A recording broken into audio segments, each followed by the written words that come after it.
Welcome to the Making Health Doable podcast. I'm Cheryl Borchardt.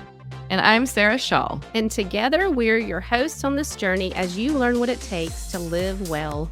We are dedicated to tackling topics that empower you to make massive progress in your health and wellness journey by using our pillars of health: eat well, move well, live well, and respond well. At Doable Health, our mission is simple: to help everyone live well.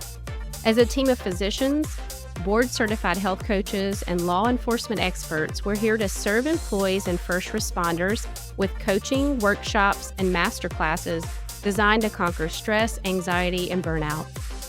But our dedication doesn't stop there. We're also committed to improving wellness for individuals like you by offering at-home lab testing and personalized coaching to support your unique needs. Because whether you're an employee, a first responder, or simply an individual seeking better health, we believe that life can feel better for everyone when health is made doable. So join us as we embark on this journey together, where we'll provide you with the tools, insights, and encouragement you need to thrive. And stay tuned for enlightening discussions, expert interviews, and actionable advice that will inspire you to take charge of your well-being and live your best life. Until next time, remember, life can feel better when health is made doable. Before we begin, we have an exciting new offering from Doable Health: at-home lab testing with our integrative health practitioner, Janine Finelli. I'm Janine Finelli, integrative health practitioner, National Board Certified Health and Wellness Coach, and VP at Doable Health. We offer at-home functional lab testing for individuals to test and not guess when it comes to their health. Whether you are interested in a deep dive under the hood because you love to geek out on numbers and want to really focus on moving forward with prevention, or you have symptoms, brain fog, digestive issues, hormonal imbalances, insomnia, low or no libido, water retention, headaches, all sorts of things that you just cannot figure out where they're coming from, through our at-home functional medicine lab testing with the best of the best labs out there, we can help give you answers. Schedule your initial consult with me so you can test and not guess by going online at doable.com/test. And for a limited time, get 10% off your initial consultation by using the code PODCAST in the checkout screen. doable.com/test.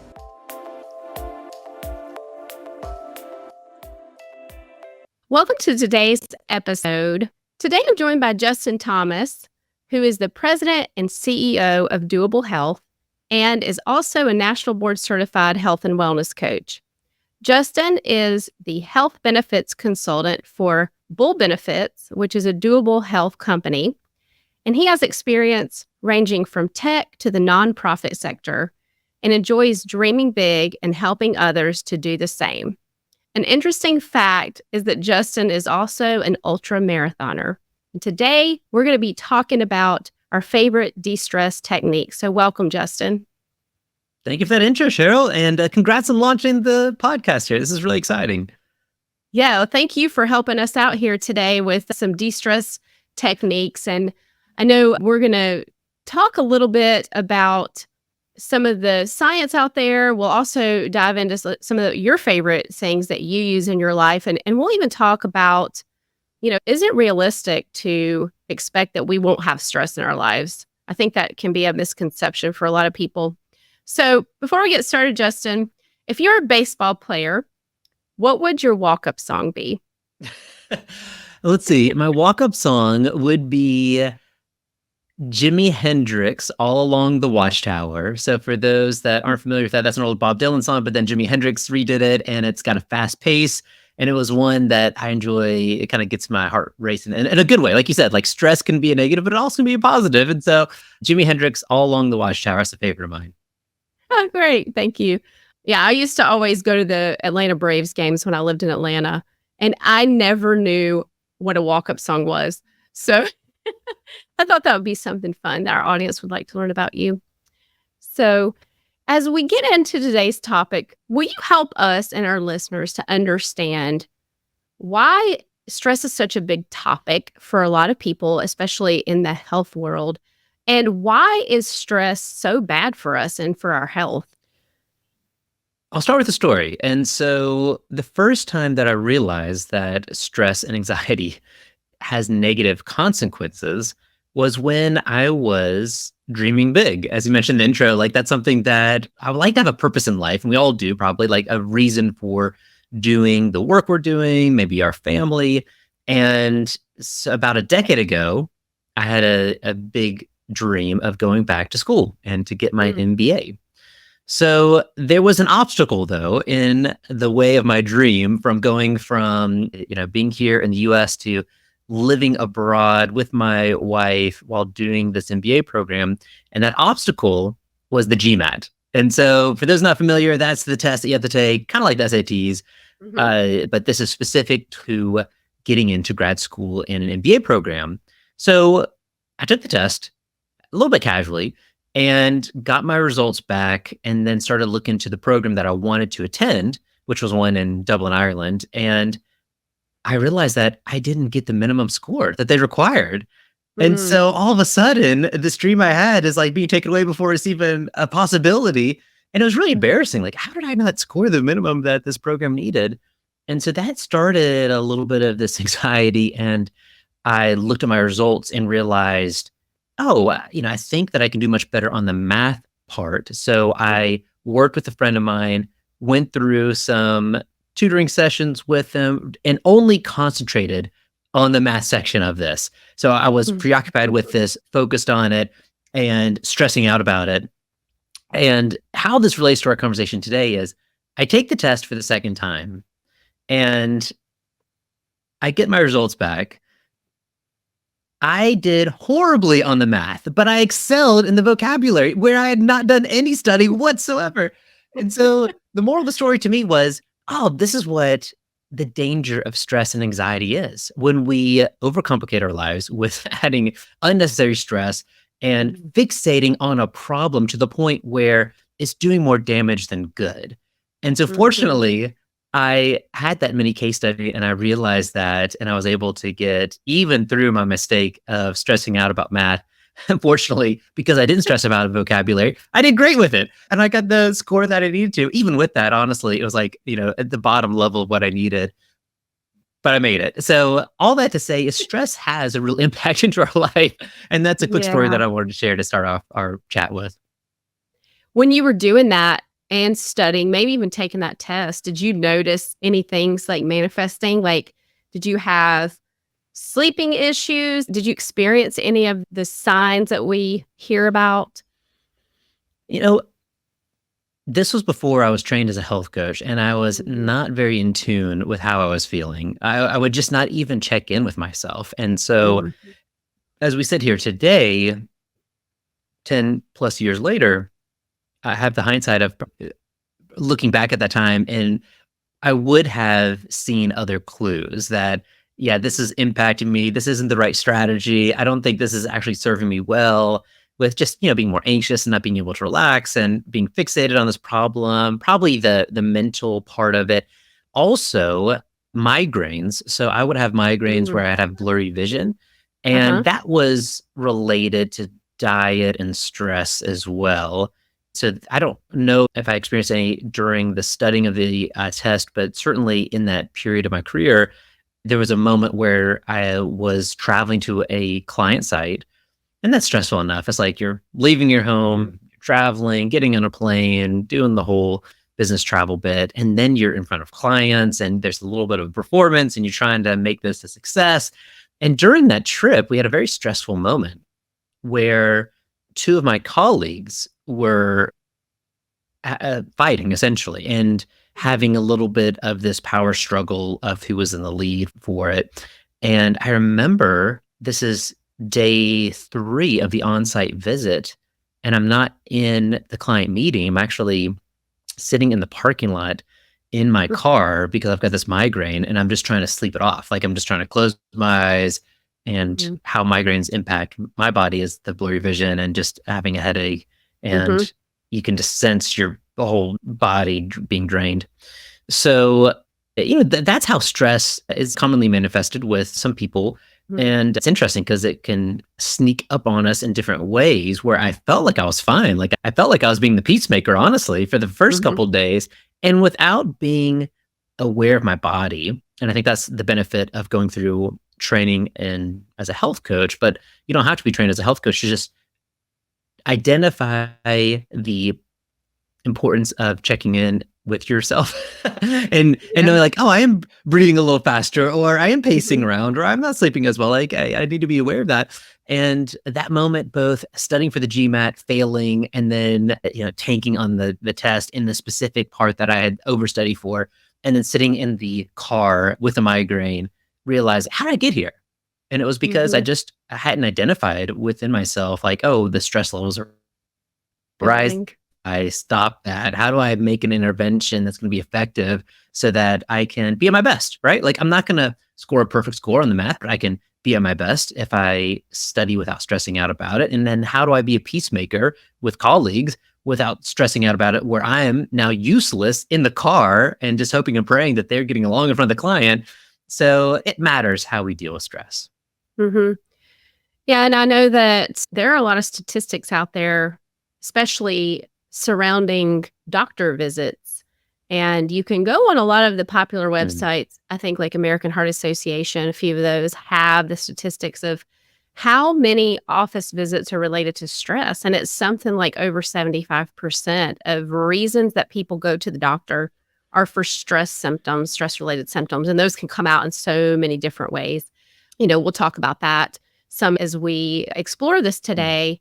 But is it realistic for anybody to think, I'm going to have a stress free life? Like, I am going to stop stress? Because we hear that sometimes. And do you feel like that is a realistic expectation for any human in this world? I would qualify that, and I would say that the way that I would go about having that aspirational goal, because I like dreaming big and shooting for the Mhm. stars and being ambitious. So I think I get the heart of not wanting to have stress in your life. And so how I would qualify that, it is possible not to have chronic stress in our life. Yeah. So I Right. think that is what we're shooting for, is not to live a life free of stress, but to live a life free of chronic stress. Mhm. And the reason that I think that's an important qualifier is because, as you mentioned, there's going to be stress in our life, and that's not all bad. When we have stress in our life, it pushes us. And so, just, the example of your physical training, where as a runner, like as I'm pushing myself longer distances or on speed days, that's actually improving my VO2 max. That's actually Mhm. improving my aerobic base. And those are all positive things that come through stressing my body in the right amount. And I think the same is true with our mental health, that the stress that we have in life actually can help us focus more and deliver better results. I mean, just, this podcast Yeah. project, there's an amount of stress in preparing and in presenting the best way possible, but that has helped to give us an opportunity to focus on the topic at hand and to really think about what is it that we want to deliver to our audience in a way that, yes, it may add a little bit more stress the week of, or the night before, or the Mhm. day of, but that's good stress, in my opinion. That's Yeah. stretching us in a positive way to be our best version of ourselves, physically, mentally. And so those are things that I think it's helpful to delineate. It's kind of like, It is. the part of scripture that says the love of money is the root of all evil. And it's like, there's a qualifier. It's the love of money. It's not money Mhm. itself. And I think Right. the chronic part of stress is the negative, and there's some good things that come from stress as well. Like I mentioned about focus and kind of rising up to the occasion, learning, growing, building muscle, all those things. Mhm. Yeah, so essentially, some stress is positive if it's used in the right way. So, like you were kind of relaying that in our conversation with how it's applicable in your life and in the running and marathon training. And also, I think about going to the gym and you're trying to, gain muscle or get stronger. And we have to add some stress to ourselves and our muscles in order to make them stronger. So, that is even a good perspective we can consider is when those stressors come our way, how can we allow them to stretch and grow us rather than defeat us and bring us down? So I think that's a great way to think about that. And we know too, yeah, if we're allowing that stress to just be day in, day out, moment by moment consuming us, and we're doing nothing to try to mitigate it, then yes, we are going to probably have things like an elevated heart rate for a long period of time, or a migraine, or I've even had I've experienced this with chest pains, where we might be breathing shallow or not getting enough air. So there's a lot of ways that can affect us. So keeping that perspective, I think, is what I heard you say is just really important as to how we can use these challenges of life. Just a quick interjection there, if I could. There's a framework called the internal locus of control. Going back to the GMAT story, that was a framework that I remember during my MBA of people that are happier in life believe that they have a higher internal locus of control. So what does that mean? It means that you actually believe your actions matter, and that we can have a high degree of influence into our current and future state. So I think it may start there, where if we are experiencing stress and chronic stress, and if we are not operating at our best, then maybe the first step is to actually change our mindset that what we do can have an impact. We can move forward. And I think that's the beauty of health coaching, is that our role in the seat is to talk about what can we do now? Like, there's a lot of power in positive psychology of what do we do now to move forward? And so I would encourage everyone to, if your default state and if your personality tends to lean towards a low internal locus of control, meaning like life is what it is, and you kind of accept things as they are and don't feel like you're in control. That may be true in your past self, in the previous version of yourself. We can change and we can improve in a variety of areas in our mindset. And it may start with actually believing that we can have a positive influence into how we handle stress with techniques and tools that we use, and to change a mindset. So I think that's the encouraging part here. It's like, yeah, frogs very stressed. Welcome to the club. Like, you're not unique. I'm not unique. Sometimes we think we are, like, I've got this business issue, or I'm dealing with this pain. And really, at the end of the day, I think if we just are all humble and curious, magic can happen. Like, humility and bravery when it comes to our health and wellness, I think, are just magical ingredients to say, okay, let me be curious about what other people do to handle stress. Let me be humble enough to know that I'm not doing that right now. And so what are things that I can do that may seem odd, bizarre, that I can actually make a dent?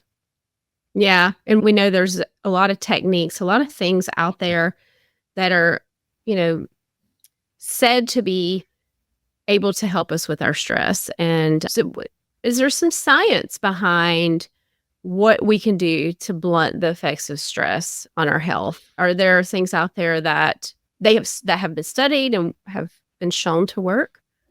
Yeah. And so let me present my screen real quickly here. For those that are on the video version of this, you can get the benefit of seeing just a couple slides here. And so, what we're talking about is the problem of anxiety. And what I thought I'd do is just to share a little bit. And is that on the screen now? If you want to share it on the webinar with the slide there, if you put that to the stage, those that are watching on YouTube. I just wanted to go over a study that I found around anxiety and some of the conditions. Thank you. So the problem here is talking about anxiety. Welcome to the club. And so here, what I found interesting, the National Library of Medicine, so this is the NIH, had a study, and this was according to a large population study worldwide. About a third of the population are affected by an anxiety disorder during their lifetime. So this isn't just feeling some stress, it's like an actual disorder. And so, I want us to feel okay with like identifying those times that I just described in my life of stressing out about something and having it impact you to a degree where like, oh gosh, I need to take this seriously. Like, how do I handle stress? So you're not alone. This is something that, stress can go from the positive type of stress to the debilitating chronic stress. So when you say this word anxiety and stress, it can mean a lot of different things. But just to put it in context of this study, at least, it was about a third of people are going to be affected by a disorder. And so what does that look like? And I just want to show one more slide here. And so these are some common things that will show up here. So here it is. That might be helpful for our conversation here. If people are like, I don't know if I'm struggling with it or not, or what do you mean by this? feeling nervous, restless, or tense. Certainly, we can relate to that. And this is something too that might go to the next level is, do you have a sense of impending danger, like panic or doom? Is that a sensation that you're feeling that may lead to this type of issue with stress, a potential disorder? Feeling weak or tired, like your physical manifestation of this, trouble concentrating or thinking, and trouble sleeping. You mentioned that is a common one. Yes. And just controlling the worry itself. Like, how do we do that? And so, this is a real thing that I just wanted to share is an issue for a lot of people. And so going back to our conversation here, like, what do we do to fix these things, right? And how can we address these things? There's a really fun show to promote to the listeners called Limitless with Chris Hemsworth and Dr. Peter Attia. I think it's on the Disney Plus app. So you have this actor, Chris Hemsworth, who wants to explore longevity. And interestingly enough, the very first episode of exploring longevity is around stress. And so, take note, listeners, and go check this out. Yeah. Yeah. So it's a fascinating episode. And I bring it up because you think, oh, they're talking about longevity. Why start with stress? And we went through some of those potential feelings and symptoms of stress, but those can then lead to chronic conditions from heart disease, from COPD, from asthma even, and a variety of conditions that elevate your heart rate and actually impact your insulin resistance level as well, that can lead to metabolic disorders and dysfunction and symptoms. And so this can be a very serious start to some issues that impact your longevity. So the show starts out with Chris being exposed to stressful moments. And, it ends with him. Like these were on real purpose. They were exposing. Okay. That's right. Yeah. So like him actually joining some firefighters in a drill with a burning building. And like, how do you handle that stress? And it culminates with him having to go up this big crane and walk across this narrow beam and back, and having a fear of heights. How do you do that? And how do you handle those stressful moments?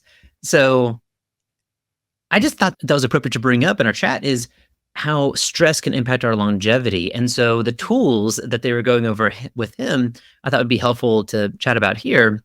And one is just a simple one, and that's probably one that might come up in other conversations that you have, but breathing techniques. And the ones that he was taught during that was the box breathing, like the 4 seconds, inhale, hold, outhale. Yeah. Oh, no, I'm sorry. Interestingly, what I was going to say about that is that's a Navy SEAL technique. And they are often under these extremely stressful situations and they have to train for that. So they use box breathing. So if it's good for the Navy SEALs and it's good for a TV show, then why not try it out? It's free. It doesn't require a prescription and it doesn't even make you exercise. It's just a breathing technique like on demand that you can do that I found fascinating and how it can impact our longevity. The other thing that I found really interesting is I recently went through a couple months testing out my insulin levels just for fun. So fortunately, I'm not a type 1 or type 2 diabetic, but I got a CGM. For those that aren't familiar, continuous glucose monitor, put in the back of your arm, and it connects with your phone, and you can actually see how your body processes certain types of food and how it spikes your blood glucose levels. And so the idea is that you want that to kind of be at a stable level so you're not wreaking havoc on your metabolism. And so it's able to process food in a healthy way, not store it as fat, but burn it for energy. So it was interesting through some of the learnings through that software and that app, they mentioned how if you wake up stressed, it's as if you've just eaten a candy bar. Your body is in such a heightened state that it's working overtime in a negative way. It's identified that, hey, something's attacking us. Like something is not right in the body right now. And so we're going to elevate our blood glucose level. Like we're going to be ready to fight whatever needs to be attacked at this time. And I thought to myself, man, if you're going to have higher blood glucose level, you might as well enjoy a carrot cake or do something fun. So the reason of controlling stress is multiple reasons, right? But that was an unexpected finding in that latest kind of personal health experiment that I had was, wow, stress can drive up our blood glucose level which is not what we want. And it can Mhm. put us in that kind of heightened cortisol level where all of a sudden our body's spiking for not the right reasons at the right time. And if that's chronic, then we have these underlying conditions. And so, how do we do that? How do we fight that? And what they recommended was, how important sleep is. So, like, no matter what the topic is on this show or other health shows, like, there's going to be some themes, like how important sleep is, how important stress management is, how important it is to eat a real diet with real food, and to have relationships and purpose. And like, these are just pillars of health that we all Mhm. have to be reminded about. And particularly about, stress can happen when we just don't make wise decisions. Like, let's have a high internal locus of control to Yeah. identify, like, what can we do to put the odds in our favor of living a life that is free from chronic stress, and that we're able to get the benefits of the positive stress to be the best version of ourselves by doing some simple acts that we can make habits that stack the odds in our favor, that we live a healthy and vibrant life. Yes, and I know that is always we come back to these pillars always and talk about how important they are. And yeah, we hear we should exercise, we should eat well, we should sleep well, we should do this, that, or the other. And this is why it matters. These are a lot of the reasons why it matters, stress being one of them. What you were saying about the blood sugar. So I had a conversation recently with one of our first responders at a conference, and he Hmm. came to us to ask a question because he had type 2 diabetes. And he said, I've been cutting my carbs, I'm eating healthy, but when I wake up, my blood sugar's high. And that's the exact phenomenon we described. And we talked about the stress response. And so a piece of this can be too a chronic stress on the body where we just aren't doing anything to really calm those stress hormones. Imagine those stress hormones running through our body all the time. It Mm. can affect our cardiovascular system, can affect our blood sugar, which affects again that longevity and that, chronic health risk that we hear so much about too. So I love when we can make those connections, especially when we're talking to somebody, when Mm. somebody's listening in and hearing why this matters so much. And our company being in the position that it's in, we're really able to help people individually to apply these things to their lives. And so, any favorite things that you personally like to do, Justin, that you've seen to be very helpful for your journey to kind of mitigate calm stress? Running. And this may be the Yeah. antithesis of what people want to hear, but some type of exercise that is enjoyable to you and targeting a zone 2 heart rate. So, Mhm. for those that aren't familiar with zone 2, just imagine doing an exercise that you can do while talking. It's enough where it's labor breathing, like, Mhm. meaning if you and I are doing this podcast and I'm out on a jog, or maybe I'm on a ruck walk, you would be able to tell. Like, my breathing would be heavy. I could still carry on a Mhm. conversation with you, but it would be uncomfortable. And so it's more than just walking around. It's actually getting your heart rate up a little bit, but doing it in a way that is sustainable for a long time. And I bring that up because I think that's an important part of stress management. It's actually stressing your body out. Like, if your Yeah. mind is preoccupied with, like, the stress of the world or job or family, the last thing you may want to do is exercise. Like, that may seem an Mhm. extra stress, but I'd encourage the listeners, it is such a powerful tool for longevity, for stress management. And it's on us to figure out our schedule and something that we can do that's sustainable, and to not make excuses, to prioritize yourself, and to make that a habit. And so it may not be running for you. It could be something different. Like, my wife enjoys gardening, and that's a very, like, kind of stress relieving activity. She's outside, Mhm. she's getting that vitamin D, she's being active, she's using the wheelbarrow. And so, like, those are the ways that she's exercising and doing that. Whereas for me, like, that's a chore. I mean, it doesn't bring me life. It's like, I'm Not having joyful to, for you. yeah. And so I recognize how we all have different ways of exercising. And so it's not to just promote becoming an ultra runner, but it is to just challenge us to say, sometimes what we need is things that we don't feel like doing, Mhm. but it has been such a tremendous way for me personally. That's all I can share is, like, for me personally, to reserve time 5, 6 days a week to go on a run and to do it in a way that isn't stressful for me. Like a lot of times it's just an easy run. And I do a combination of things. It's always outside, but sometimes it's completely unplugged very intentionally. Sometimes I want to listen to a health podcast or a book or something that I'm just interested in, and that will help motivate me to get out there. But I try to, stack the deck in my favor because it is hard. I mean, we're all busy and there's demands on our time and we have energy levels at different rates throughout the course of the day. But I see the benefits firsthand of how I manage stress and then how I can kind of remove myself physically from the problems of the office to then getting outside and doing that. And so just that would be an encouragement / challenge to do those two practical things, is to do the box breathing and to do an exercise, a zone 2 exercise. So to push yourself, and the box breathing can be something that can be done anytime, anywhere. And also to be self-aware when you just kind of feel yourself with, as you mentioned, maybe the breathing quickly, having anxiety, maybe, you might sense a headache coming on. You might have a lot of people, just being aware of your body, right? And I think that's a skill in itself. We can be curious about how we handle stress and almost like documenting that. And then when it happens, to be humble and curious, to say, oh, that's interesting. Like before I talk with this family member, I tend to lose my temper with my family afterwards. Like, oh, that's how I'm choosing to handle the stress. So what can I do to acknowledge come out that somehow, right? Yeah, it can come out in this explosive way, or it can come out in a run or a walk or in another practice. So it's going to come out. That's a good point. Yeah. So it's going to come out, and to choose how to do that wisely with it. And there's a great book called Breathe by James Nesser. And I have a friend who just recommended that book. Yeah, it's an excellent book. It just shows you the power of breathing. So that's something that is a resource for somebody if they want to check that out. Another resource of how stress management can impact longevity. You can read Outlive by Peter Attia. And then also, I think there's just some, positive voices in our health and wellness space, like Dr. Mark Hyman, that talks about the impact of stress and your blood glucose and metabolism.